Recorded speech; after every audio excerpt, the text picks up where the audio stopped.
Assalamualaikum warahmatullahi wabarakatuh. Selamat datang kembali di channel Azam Tawakala. Saat ini KPU Kabupaten Kota masih melakukan tes wawancara untuk para calon PPS yang sudah dinyatakan lulus tes tulis beberapa waktu lalu. Untuk Anda yang akan menempuh tes wawancara, perlu mempersiapkan diri lebih matang agar pada saat diwawancara nanti, Anda lebih percaya diri dalam menjawab pertanyaan-pertanyaan yang diajukan oleh para penguji. Pertanyaan-pertanyaan yang akan kami sampaikan di video ini adalah pertanyaan yang biasa keluar menurut pengalaman teman-teman yang sudah mengikuti tes wawancara sebelumnya. Selamat mengikuti.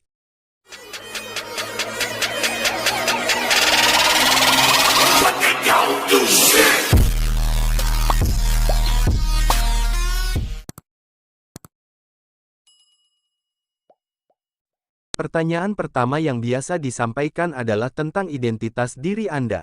Untuk menjawab pertanyaan ini silahkan Anda perkenalkan diri, mulai dari nama Anda, pendidikan, pekerjaan Anda saat ini, dan yang terpenting adalah pengalaman Anda di dunia kepemiluan. Barangkali Anda pernah menjadi PPS, KPPS, Pantarli ataupun lainnya pada periode pemilu sebelumnya. Ini bisa menjadi nilai lebih bagi Anda. Pertanyaan kedua, jika Anda pernah menjadi KPPS, apa posisi Anda saat itu? Untuk menjawab pertanyaan ini, silahkan Anda ingat-ingat kembali posisi Anda pada saat menjadi KPPS, apakah Anda sebagai ketua, KPPS 2, KPPS 3 dan lain sebagainya.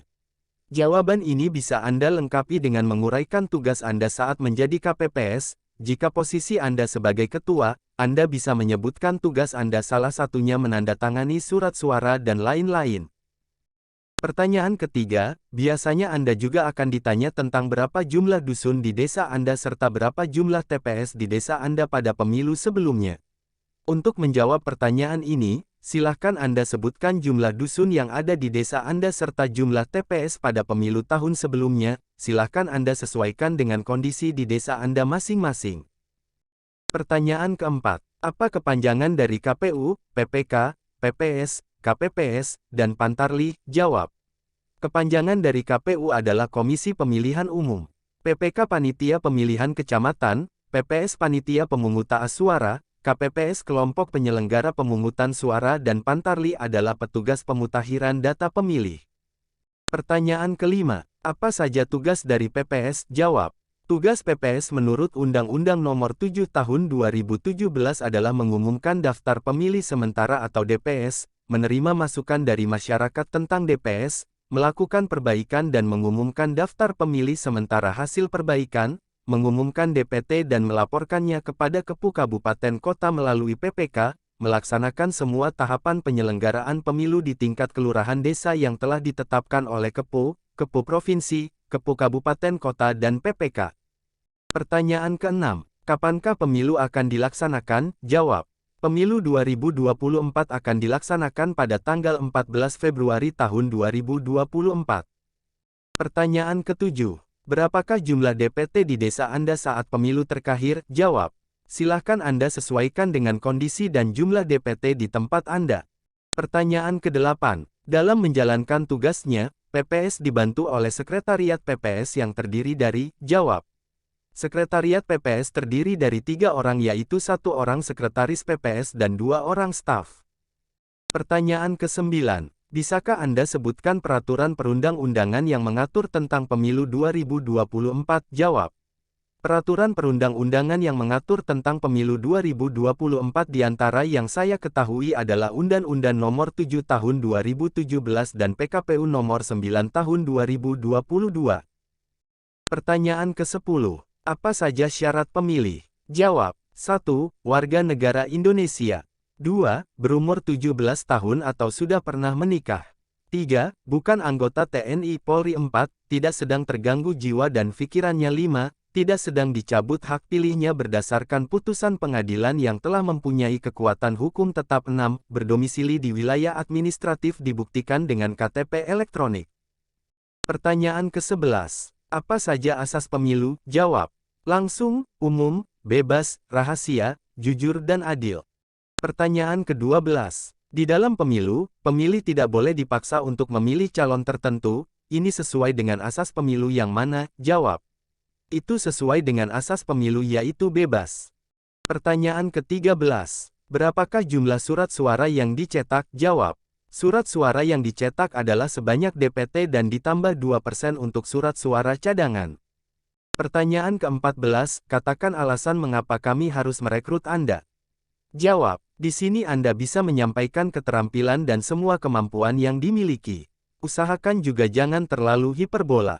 Cukup buat yang bertanya kagum dengan jawaban yang dilontarkan. Pertanyaan ke-15. Kontribusi apa yang bisa Anda berikan untuk posisi ini? Jawab. Berdedikasi penuh dan juga loyal pada tugas ini serta berkomitmen untuk menjamin bahwa pemilihan umum akan berlangsung sesuai dengan asas pemilu yakni langsung, umum, bebas, rahasia, jujur dan adil. Pertanyaan ke-16. Apa perbedaan pemilu 2024 dengan pemilu sebelumnya? Jawab. Jadi selama ini pilkada mulai 2015, 2017, 2018 dan 2020 itu kan ada istilah undang-undang pilkada serentak. Tetapi serentaknya kan sesuai dengan berakhirnya jabatan masing-masing kepala daerah. Kalau pemilu serentak dalam arti untuk pemilu presiden DPR, DPD, DPRD provinsi, itu sebenarnya kita sudah punya pengalaman pada pemilu 2019. Itu nanti akan diulang lagi pada pemilu 2024, pemilu presiden, anggota DPR RI, DPRD provinsi, DPRD kabupaten kota dan anggota DPD. Di satu sisi, kemudian di tahun yang sama selang beberapa bulan kemudian ada pilkada serentak. Pilkada serentak itu memilih gubernur di semua daerah, kecuali daerah istimewa Yogyakarta, kan ada ketentuan khusus di sana. Ada istimewanya, dan di 514 kabupaten dan kota dalam waktu bersamaan yaitu pilkadanya bersamaan. Di pilkada sebelumnya, kan tidak bersamaan. Sehingga pada tahun yang sama itu ada dua jenis pemilu, yaitu pemilu nasional dan pilkada. Untuk tambahan, selain tes wawancara, Anda juga akan dites keterampilan komputer. Untuk tes komputer biasanya Anda akan diberikan waktu selama 5 menit. Anda cukup memperhatikan arahan dari petugas tes untuk mengerjakan soal yang sudah tersedia di layar monitor yang sudah disediakan. Untuk soal tes keterampilan komputer, soal yang biasa muncul adalah, Anda akan disuguhkan contoh DPT lengkap, kemudian Anda akan disuruh memilah berapa jumlah laki-laki dan berapa jumlah perempuan.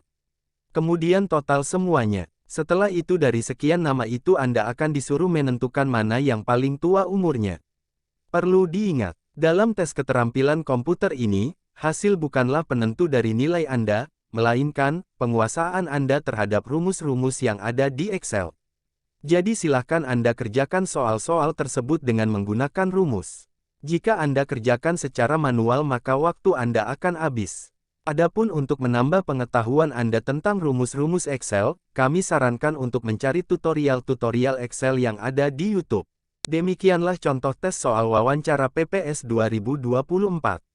Semoga video ini dapat membantu Anda berlatih mempersiapkan diri sebelum ujian wawancara benar-benar dilangsungkan. Sampai jumpa di video-video berikutnya. Terima kasih. Wassalamualaikum warahmatullahi wabarakatuh.